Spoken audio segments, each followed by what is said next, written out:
Bem-vindos ao Observatório da Imprensa.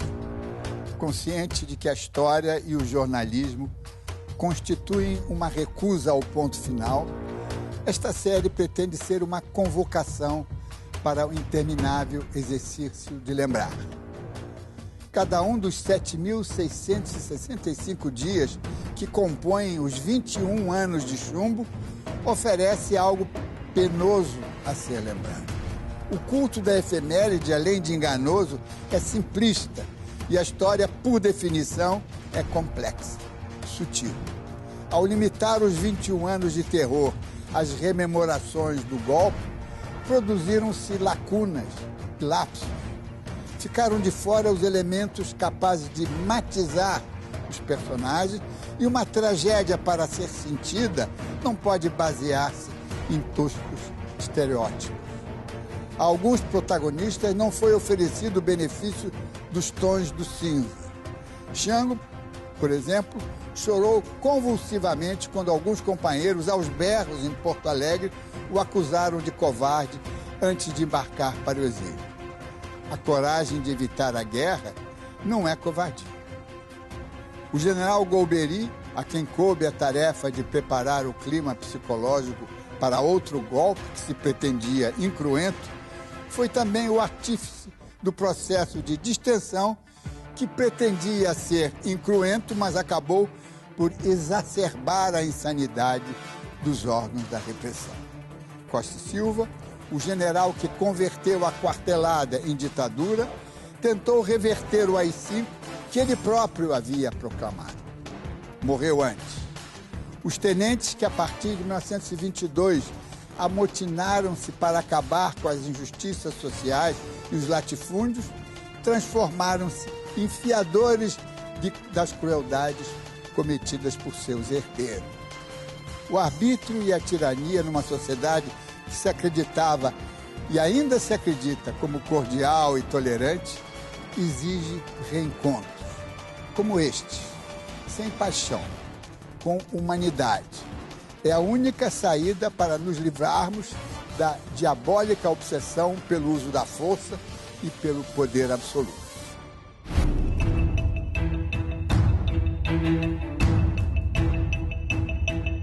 O AI-5 realmente matou a esperança de muita gente e muita gente mudou de ideia por causa do AI-5.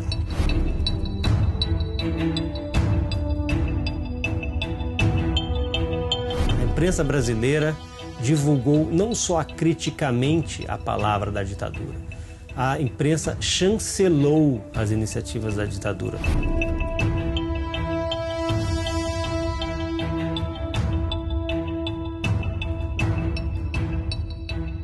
A censura se interiorizando, os jornais perceberam que, muito claramente, que aquela ditadura militar, que antes parecia apenas uma coisa que ia atingir os comunistas, acabava atingindo a todas as pessoas.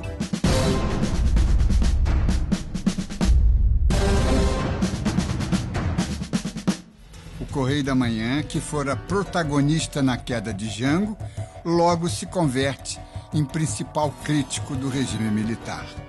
O jornal revela a série de prisões em massa comandadas pelos militares e as perseguições políticas. O Correio se torna a voz de inúmeras famílias que protestam contra detenções infundadas. Na contramão da grande imprensa, diz que o afastamento de João Goulart não justifica um regime de exceção.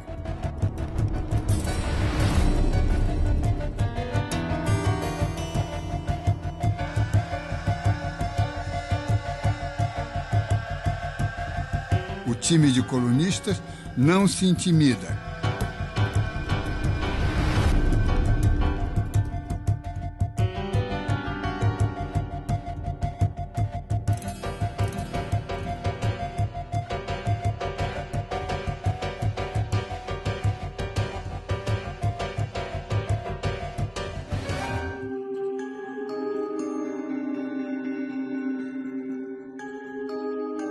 Carlos Heitor Coni, um dos mais contundentes reais.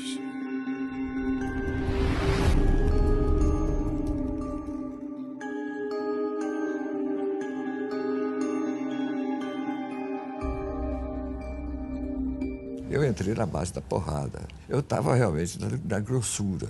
Adotei o tom panfletário porque era do qual eu tinha... Porque defender liberdade, entendeu? Acusar o Castelo Branco disso, daquilo, outro, criticar os militares, as torturas.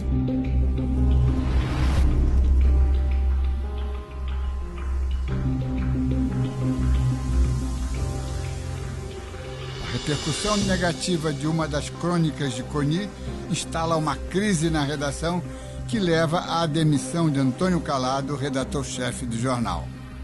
E começava assim, né? A partir do presente decreto, o Brasil, os Estados Unidos do Brasil passam a ser Brasil dos Estados Unidos. E aí foi evidente que eles cancelaram. No dia seguinte, Calado me chamou e disse: olha, Neymar quer falar com você. Aí o Neymar disse: olha, eu dei toda a liberdade a você, mas agora não dá, você tem que mostrar teus artigos, tuas crônicas para o Calado. Eu disse: não tem problema, Calado é meu amigo. Mas quando eu saí da Ariomar, esbarrei com o Calado.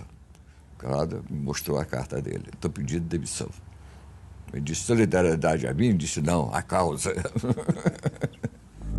Joel Silveira desafia o governo e publica uma série de reportagens bombásticas. A mais contundente aborda a prisão do governador do Sergipe, Seixas Dória, e é baseada nos originais do diário do político deposto. O Correio banca a publicação do diário em forma de livro. Desafiando o aviso do governador Magalhães Pinto, a direção do jornal decide lançar a obra também em Minas Gerais. A sucursal é cercada por soldados. Joel Silveira conta que a equipe saiu da redação mineira sob pesado protesto popular.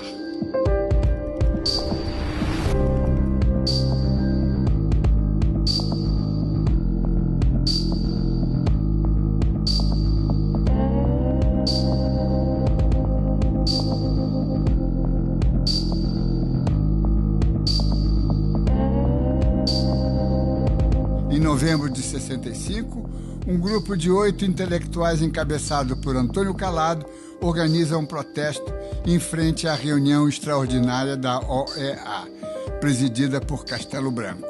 Além dos jornalistas Coni e Márcio Moreira Alves, o grupo conta com os cineastas Glauber Rocha, Joaquim Pedro de Andrade, o poeta Tiago de Mello, o teatrólogo Flávio Rangel e o embaixador Jaime de Azevedo Rodrigues.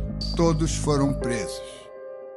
Calado ficou muito irritado, a palavra é essa, ele sempre comentava assim, com a ideia de que o Castelo Branco mandasse dizer ao OEA que o Brasil estava em plena democracia. O Castelo Branco desceu do carro dele, aí aquela porção de homens engravatados abriram faixas e começaram a gritar: abaixa a ditadura, abaixa a ditadura, vai gritando furiosos.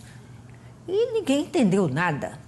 Só que no momento que o Castelo Branco entrou na porta do hotel, a polícia chegou lá com a maior violência, torcendo o braço das pessoas, dando soco no estômago. Nós éramos um grupo chamado Os Oito do Glória.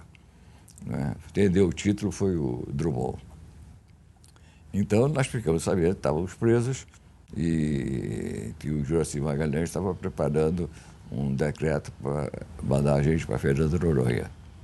Aí eu me senti, aí foi chato, né? Disse: poxa, tem tanta coisa para fazer, família, crianças pequenas. Eu fiquei muito chateado, mas o que eu ia fazer? Eu não ia pedir arrego. Tivemos uma boa cobertura da imprensa, não há dúvida nenhuma. A imprensa toda, só o Globo mesmo é que chamou de cafajestes, entendeu?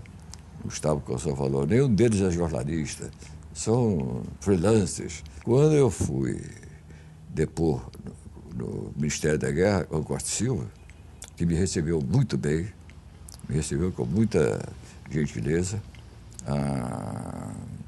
não apareceu um jornalista, não teve nenhuma cobertura, nenhuma. Fui expulso da ABI e do Sindicato de Jornalistas. A onda dos anos dourados iniciada no mandato de JK não foi detida pela eleição de Jânio Quadros, nem pela crise da sua renúncia. Além da arquitetura e das artes plásticas dinamizadas pela criação de Brasília, a música popular, o cinema e o teatro ganharam extraordinária ressonância. A A partir da posse de Jango, a produção cultural assumiu forte entonação política que o golpe e a censura só estimularam. O golpe fecha o CPC, está compreendendo? E nós, do CPC, criamos o Grupo Opinião, porque nós não tínhamos mais alternativa. O Opinião era o título do disco da Nara Leão, que foi lançado pouco antes do golpe. Esse era em que ela cantava a música do Zequete, e Eu Não Mudo de Opinião. O Grupo Opinião, ele foi, de fato, o centro de resistência contra a ditadura. Primeiro, o Show Opinião estreou no dia 11 de novembro de 64. É a primeira manifestação contra o regime. As casas enchiam com um mês de antecedência. Os espetáculos eram todos mais leves e levando em conta, sobretudo, a qualidade do espetáculo. Antes, no CPC, o que importava era a política. O espetáculo era ruim, o que importava era a pregação política. Nós aprendemos que isso estava errado. Quando você faz teatro, você tem que fazer bom teatro. Aí eu fui para a TV Rio. Fiz uma novela chamada Comédia Carioca, que foi ao ar durante mais de um mês. Foram 27 capítulos. Mas aí o Borges, secretário de Segurança do Lacerda, mandou tirar, dizendo se as coisas estão estranhas no Brasil. O grande trunfo da TV Rio era o direito de nascer. Estava estourando, bombando e tal. E o Borges mandou dizer o seguinte: olha, o direito de nascer não podia ser passado desse horário. Se vocês mantêm a novela do Boni, nós vamos suspender o direito de nascer. Aí foi o pavor, né? Não pode fazer isso. Eu também, sabendo disso, pedi demissão. Exilado primeiro no Uruguai e depois na Argentina, Jango foi esquecido pela imprensa. A revista Realidade foi exceção. Raros foram os jornais que procuraram o ex-presidente. O cientista político Muniz Bandeira foi ao seu encontro repetidas vezes. Não encontrei, assim, muita diferença, não encontrei.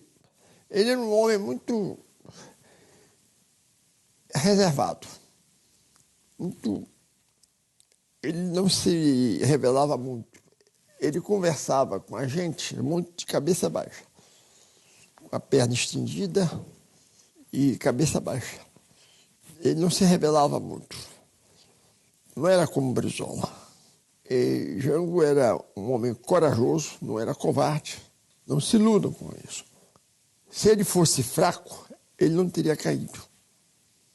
Ele teria cedido às pressões todas, inclusive do CRUA, que condicionou o apoio a que ele fechasse os sindicatos, prendesse os comunistas, admitisse. Ele disse: olha, eu não abandono meus amigos, você então que ficou os seus.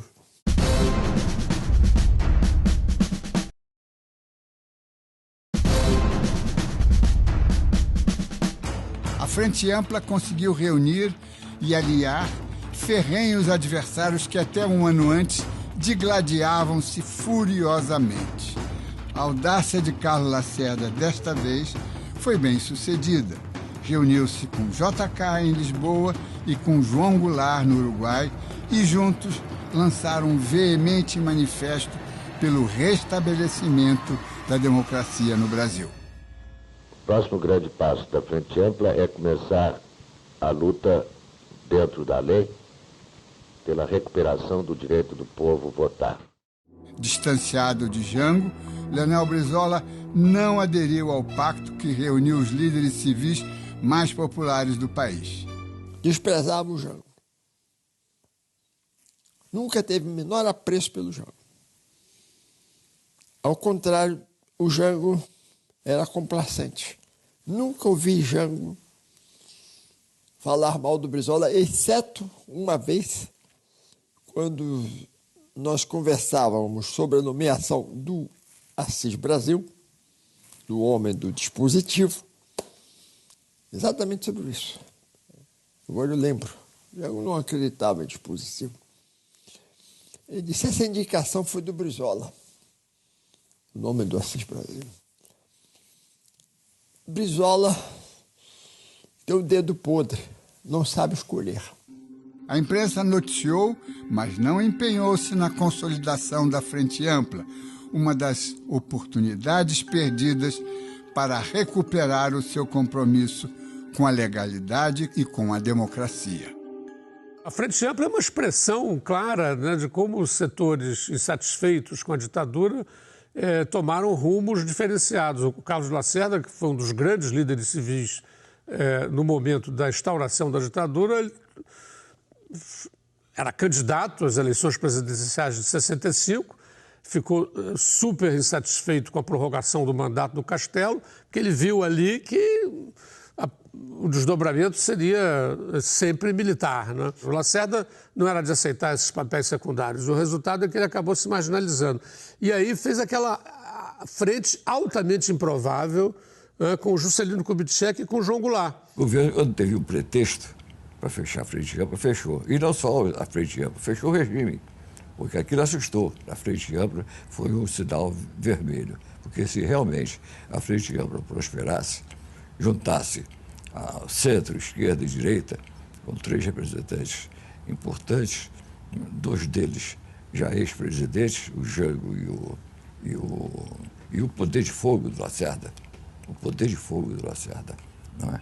Agora, era também um pouco de poesia, né? O que eles iam fazer, os 3, desarmados, sem a menor condição de enfrentar os militares? Quem ficou muito contra a Frente Ampla também foi o então ministro da Justiça, professor Gama e Silva, que era chamado de Jurila, um misto de jurista com gorila. Em 1968, o mundo inteiro vai para as ruas protestar. O que a ditadura mais teme são justamente os movimentos populares. Eu subia num poste, fazia um discurso rápido, logo saímos correndo, e aquilo aparecia depois, no dia seguinte, na primeira página dos jornais, aquilo nos enchia de moral, né? A gente achava, poxa, a gente tem uma força, a nossa força pequena estava sendo potencializada pelos jornais descontentes. Era uma coisa, por exemplo, que o Globo não fazia. Era uma coisa que a Folha de São Paulo não fazia, que eram jornais mais comprometidos com a ala mais de direita dentro da ditadura. Em março de 68, no Rio, o estudante Edson Luiz é morto pela PM num protesto. Seu enterro vira uma passeata. Eu me lembro de ter assistido da sacada do Jornal do Brasil uma batalha campal na Avenida Rio Branco, no dia em que morreu o Edson Luiz, que foi uma espécie de gota d'água. Precisava-se de um cadáver, não é isso? E o corpo dele foi levado para o bandejão, lá para o restaurante, etc. Em junho, com o apoio de intelectuais e artistas, os estudantes organizam a maior manifestação contra o regime militar, a famosa passeata dos 100 mil.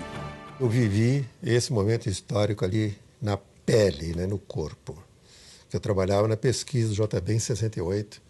O Gabeira era o chefe da pesquisa, e eu descia do ônibus ali em frente, na Rio Branco, ou na Getúlio Vargas, e descia em pleno campo de batalha. Cavalos, cavaleiros, bomba de gás lacrimogênea, às vezes era difícil chegar ao jornal. Eu vi Vladimir Palmeira fazendo discurso, né? Fazia esse discurso de gravata.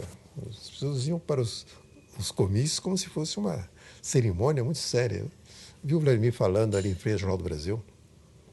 Vi o pessoal da manifestação dos 80 mil e depois dos 100 mil cobrando da Condessa, né? Condessa, exigindo que o jornal tivesse uma posição mais agressiva.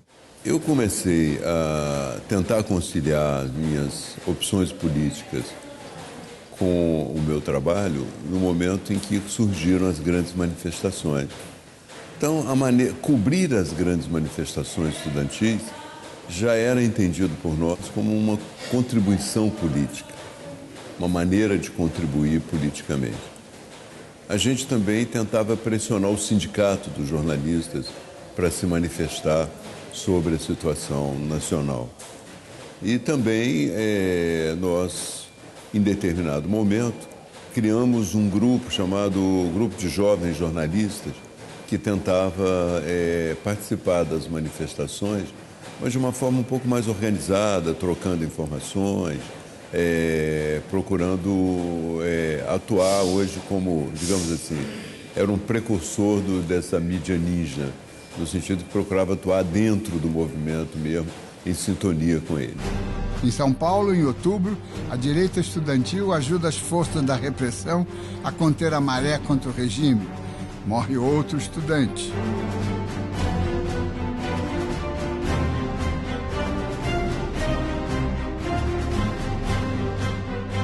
Símbolo do apoio ao presidente João Goulart, a última hora de Samuel Weiner é sufocada pela ditadura.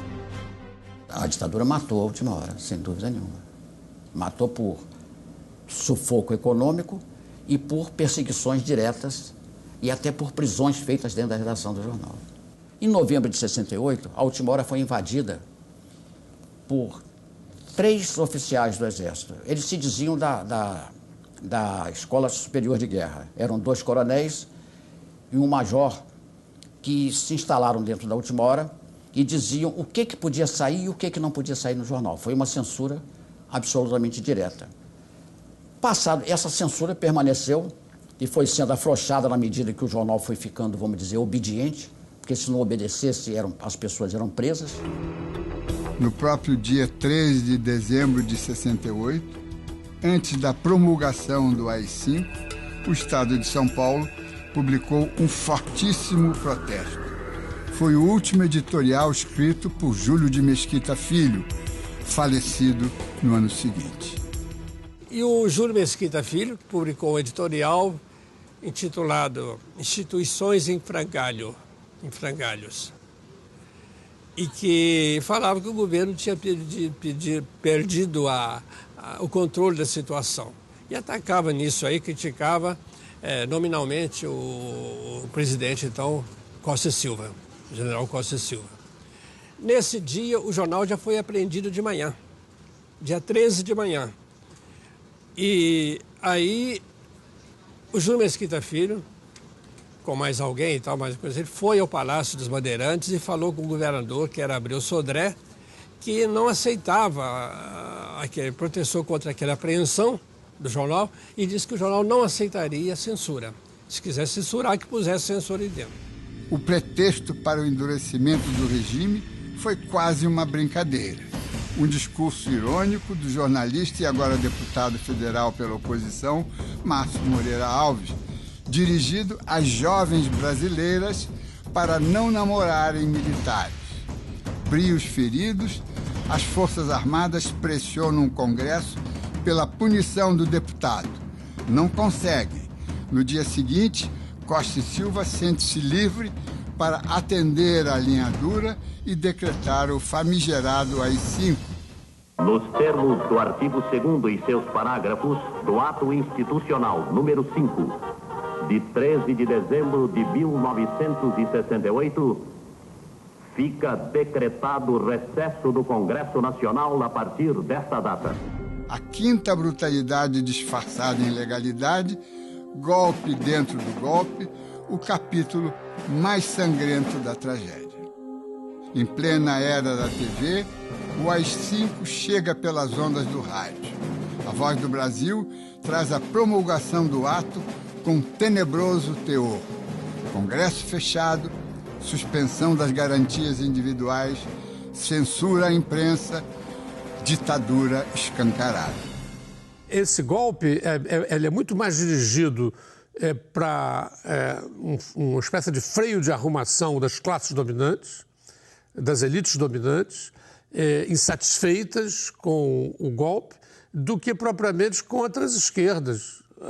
Embora o pretexto tenha sido conter o movimento estudantil radical e conter a insubordinação do Congresso, satisfazer a demanda pela honra das Forças Armadas, processar o Márcio Moreira Alves, tudo isso, a meu ver, é pretexto. O essencial era garantir instrumentos de poder de exceção ao governo para executar os seus planos. Íamos fazer um Brasil grande E as manifestações que ocorreram contra essa política do Estado, elas serviram de pretexto para dizer, viu como a gente não pode ter liberdade, as pessoas vão para a rua, fazem bagunça. Isso é muito interessante, né? A gente vê como esses militares e muitos civis também, eles entendiam as manifestações públicas como baderna, como bagunça, como desordem.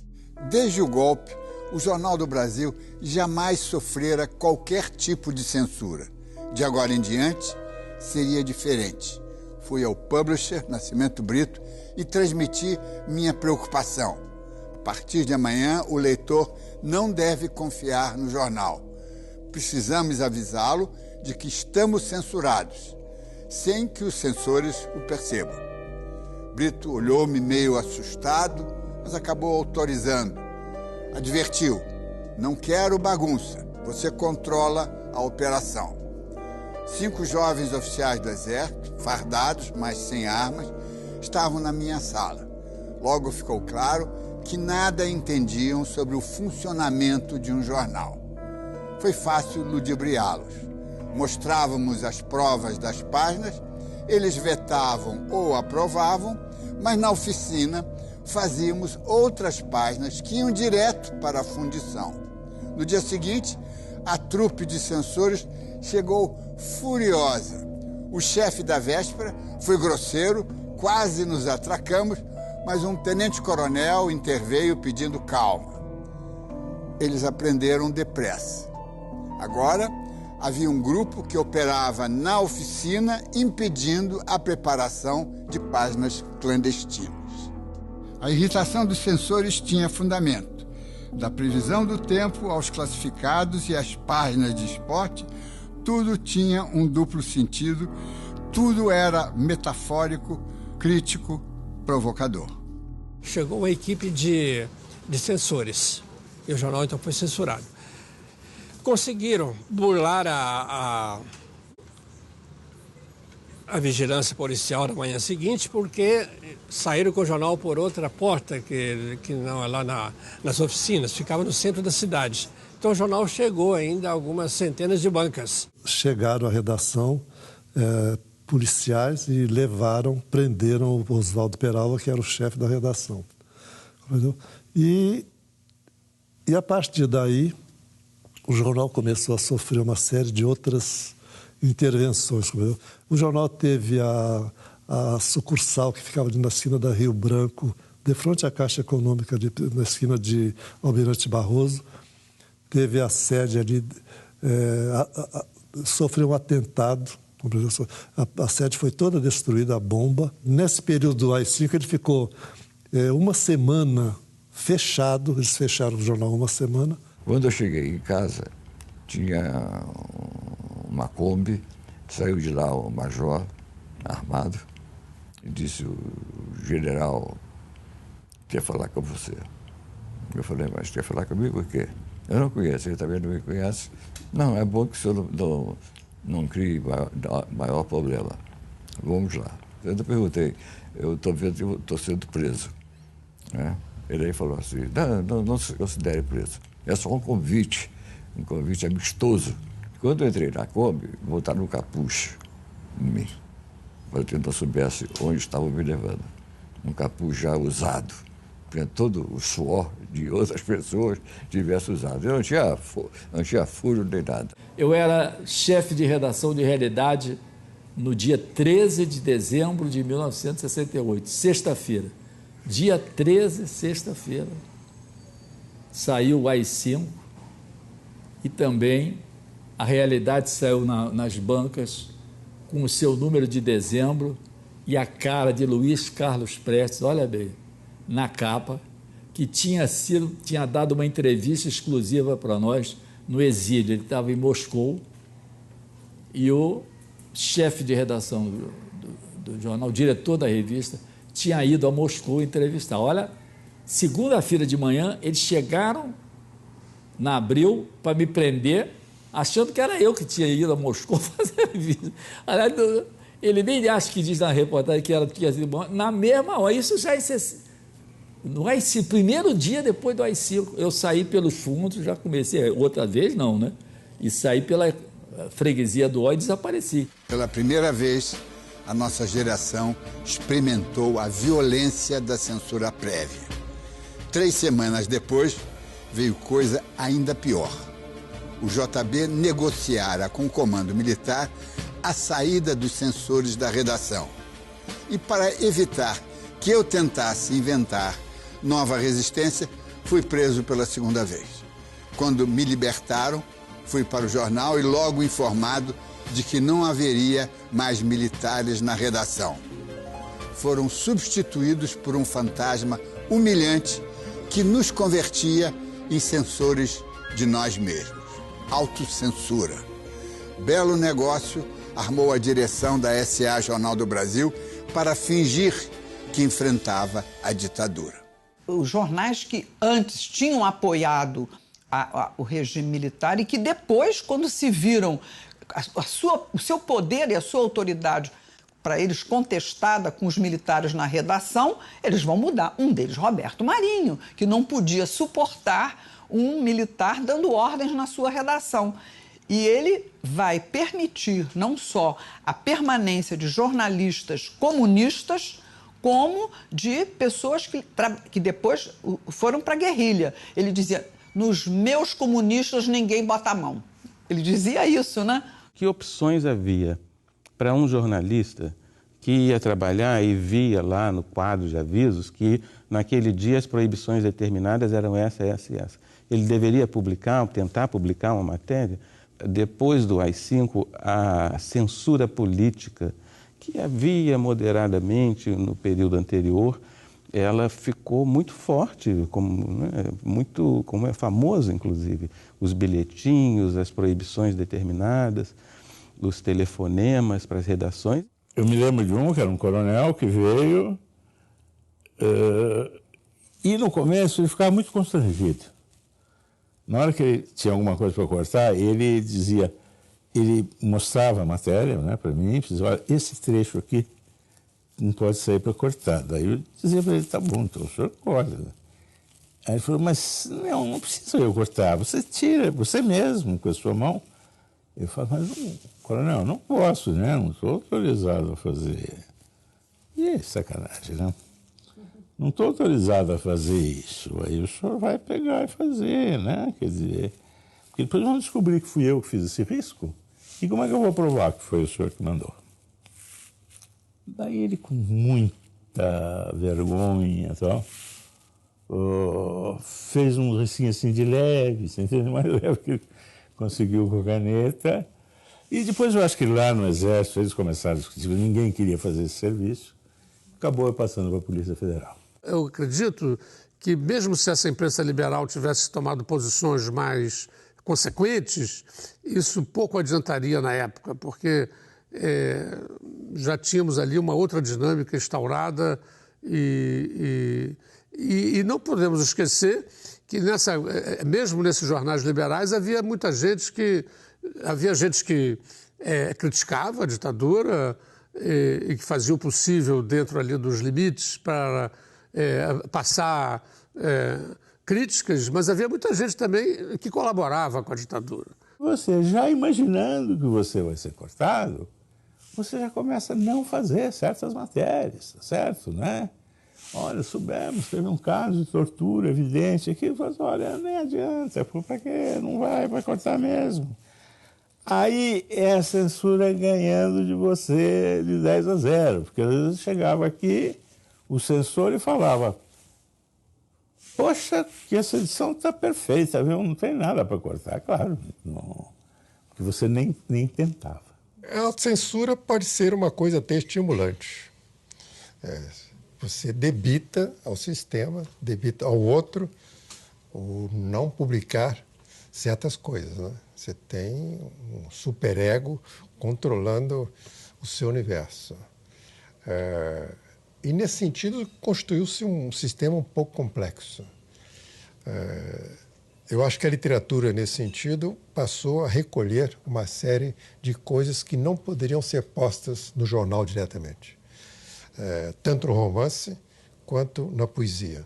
A literatura usava da metáfora, usava excessos disfarces,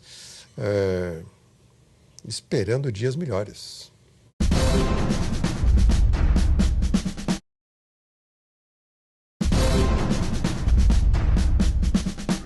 Amordaçada, a imprensa procura artifícios para driblar a ditadura. Tem estratégias excelentes, né? Por exemplo, usam as charges para criticar, usam, né, as novelas, né? É muito interessante como os jornalistas inventaram, criaram, né? Uns usaram os diabinhos, né? Marcos Sacorreia usa os diabinhos na Veja para quando eles são, né, censurados. Vão dar uma importância enorme à Revolução dos Cravos, porque era a forma de mostrar que outros países saíram da ditadura, como Portugal, quando volta à democracia, a Espanha. Sabe? A imprensa usa essas estratégias. Me lembro que várias vezes na redação eu atendia o telefone da censura. Tocava aleatoriamente um ramal, você atendia e o sujeito dizia, é da censura, aqui é o fulano de tal. Ele dava um nome, provavelmente fictício, e dizia quais as notícias que a gente não podia publicar naquele dia. Muitas vezes a gente não tinha informação sobre essas notícias que ele citava e saía correndo atrás, para pelo menos a gente ficar sabendo o que de fato estava acontecendo. Eu me lembro de uma vez que ele disse, não pode publicar nada sobre a conferência de Dom Helder Câmara em Paris. E eu fui correndo para o Telex da France Press para ver se a France Press tinha prestado atenção na palestra de Dom Helder. Nem a France Press tinha noticiado.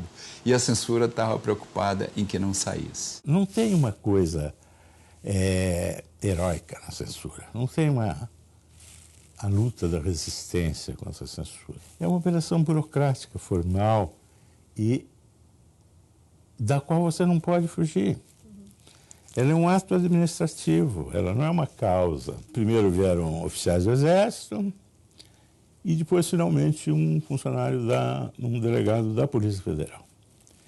E ele vinha nos sábados de manhã, ele tinha uma sala e chegava lá, ele tinha uma pilha de matérias, ele ia lendo, e dizia, isso aqui corta, isso aqui pode, isso aqui pode, isso aqui pode, isso aqui corta. Corta. E acabou.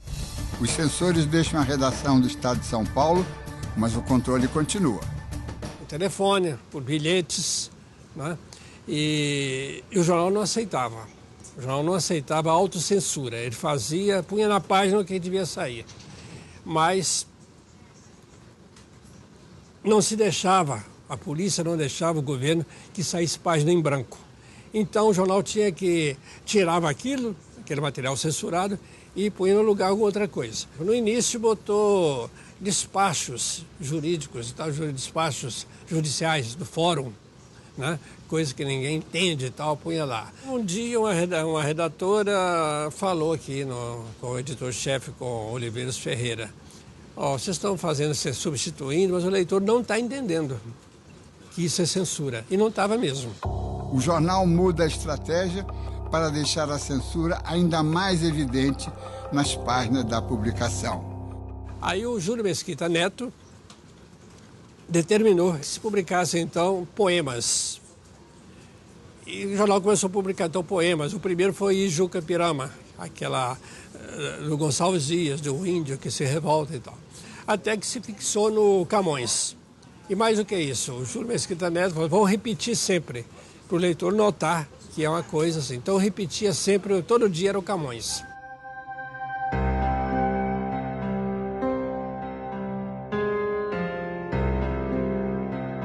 O recurso é estendido ao Jornal da Tarde.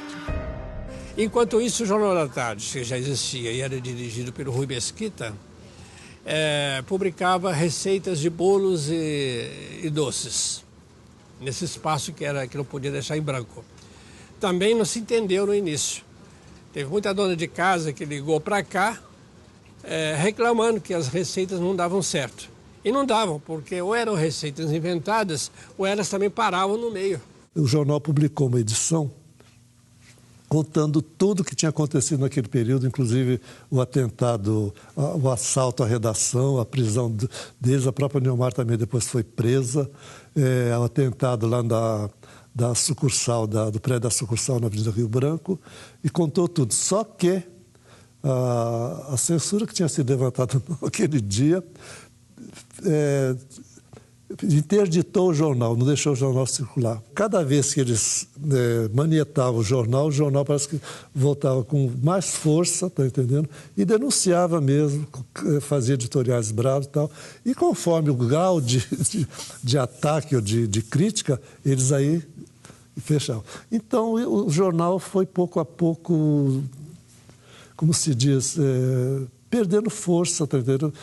Já não tinha mais anúncios, eles realmente fizeram um cerco econômico muito forte junto às agências de publicidade e também impediram que as fontes oficiais de anúncio do governo, dos ministérios, como todos eles têm aquela publicidade legal, que eles chamam, o Correio da Manhã foi cortado disso.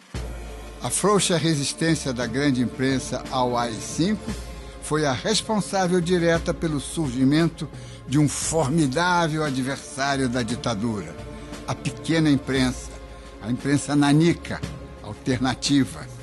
Vai surgindo uma imprensa alternativa, né? Para dar lugar, para poder criticar o governo, né?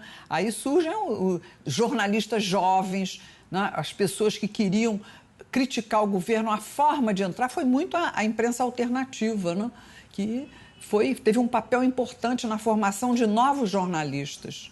Eu trabalhava no Jornal do Brasil e nós constatamos ali no Jornal do Brasil que a censura ganhou uma nova dimensão, que ela interiorizou, ela entrou dentro dos jornais, havia um grupo de censores dentro do jornal. Essa foi a qualidade negativa maior do AI-5, foi a de exatamente interiorizar a censura nos jornais. O que nós fazíamos? Nós tentávamos, de alguma maneira, combater a censura, né? Eu contribuía para fazer um pequeno jornal chamado Resistência, em que nós dávamos as notícias e mimeografávamos e distribuíamos as notícias que não eram publicadas, que eram censuradas. Eu coloquei para o Jango a necessidade dele nos dar um apoio. E ele concordou e determinou ao Darcy Ribeiro para nos fornecer $5.000. E foi com isso que nós pudemos organizar uma imprensa clandestina aqui em São Paulo e também no Rio de Janeiro. Ela não só editou a Classe Operária, mas também outras publicações, inclusive uma revista que existe, chamada Temas, que tinha 100 e tantas páginas. No caso do Rio de Janeiro, quem dirigia isso lá no Rio de Janeiro era o Orlando Bonfim, jornalista, né? E ela foi descoberta e houve, então, um massacre daqueles elementos que faziam aquilo, inclusive acabaram assassinando, fuzilando o Orlando Bonfim Júnior. Eu me orgulho de ter feito o primeiro jornal clandestino depois do AI-5. Saiu no mês de janeiro de 69. E, para vocês terem uma ideia de como o clima tinha mudado, o jornal durou 11 números. Era distribuído principalmente na USP, na Universidade de São Paulo, entre os estudantes. Pegaram a rapaziada, um deles resistiu bravamente, e uma moça e um rapaz, uma professora, eles torturaram, botaram o rapaz do pau de arara diante da mulher nua, e os dois não falaram meu nome, foi por isso que eu fiquei solto até 1976. Eles resistiram, coisa incrível. Eu não posso deixar de dizer o nome deles, porque eu amo esses dois. O José Evandro e Maria Isabel. O Pasquim, bem-humorado e contundente, foi uma trincheira e uma história de sucesso. O Pasquim não queria endireitar o mundo, não. Na verdade, o Pasquim queria esculhambar o mundo, né? Porque o Pasquim era um jornal muito irreverente, né? Mas que, de certa maneira, teve um papel importante numa época em que havia censura, né? Que o Pasquim tinha que driblar a censura. O que a gente fazia muito era fazer um nariz de cera bem longo, muitas vezes bem chato, aquele assim para derrubar o censor, sabe? Fazer ele dormir mesmo. Quer dizer, desenvolvemos eu principalmente, que me prezo por escrever muito bem, eu naquela época desenvolvi um estilo pernóstico, sabe? Meio acadêmico, meio presunçoso, cheio de prolegômenos, assim, um pouco para o censor achar que aquilo não tinha importância. Mas isso era para matérias de crítica ao modelo econômico, matérias sobre a crise do petróleo, matérias, às vezes, sobre saúde, por exemplo. Eu me lembro de uma matéria sobre esquistossomose que eu escrevi, que foi censurada, entende? Que era uma matéria que tinha um certo conteúdo de crítica social. E esse cara encarregado de fazer isso era literalmente um idiota. Era um idiota. Era um cara que não sabia A com B, não sabia nada. Era um cara que não... Sabe, era raro. Eu me lembro que teve um censor que falasse: você escreve umas coisas muito complicadas, né? Isso aí tem alguma coisa. É que Pasquim teve uma censora, uma mulher, que era fã do Pasquim, era nosso fã. Bebia uísque conosco. Era uma maravilha.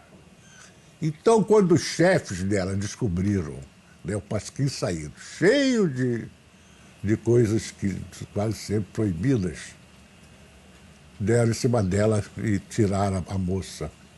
Eram praticamente edições inteiras, né, que a gente tinha que inventar, tinha que fazer. Isso, se não fosse a censura, isso na minha avaliação, eu tenho a impressão que o Pasquim duraria até hoje. Desde os primeiros dias da ditadura, eles tiveram uma importância muito grande. Logo que estourou o golpe, saiu o Pif-Paf, do Milor Fernandes, que era um jornal humorístico, que ridicularizava os militares, e foram logo saindo outros. O jornal Amanhã também, dos primeiros tempos da ditadura, um jornal que era dirigido aos operários, era vendido em banca. O Cojornal, o Opinião, o Versus. Então eles, nesse período, digamos, dominavam o cenário da banca. Além disso, alguns jornais como o Opinião tinham matérias da imprensa estrangeira, de jornais de prestígio, que era uma forma também de nos defendermos da censura. Ou seja, a censura, se cortasse aquela matéria, estaria censurando o Guardian ou o Le Monde. Isso teria alguma repercussão internacional, entende? Os avanços do autoritarismo se deram a pretexto da unidade das Forças Armadas. A linha dura ganhou todas as paradas porque nenhum militar ousava discordar dela, buscar alternativas, bancar contestações. A imprensa aderiu à ordem unida. Jamais tentou encontrar aquele mínimo de coesão e solidariedade para fazer jus ao seu papel de defensora da sociedade. Os bravos desempenhos individuais de jornais e de jornalistas não conseguiram criar um movimento de resistência política. E os políticos que não se exilaram, não foram caçados e heroicamente tentaram manter uma posição democrática, não contaram com o suporte efetivo dos meios de comunicação. De 64 a 68, de 68 a 73, a ditadura só recuou quando apareceram claros indícios que não poderia mais manter-se. Também este recuo foi uma decisão militar. A abertura levou 11 anos para completar-se. Foi mais sangrenta do que os 9 da construção do terror. No próximo episódio, o chumbo fica ainda mais quente, quando a imprensa está fria.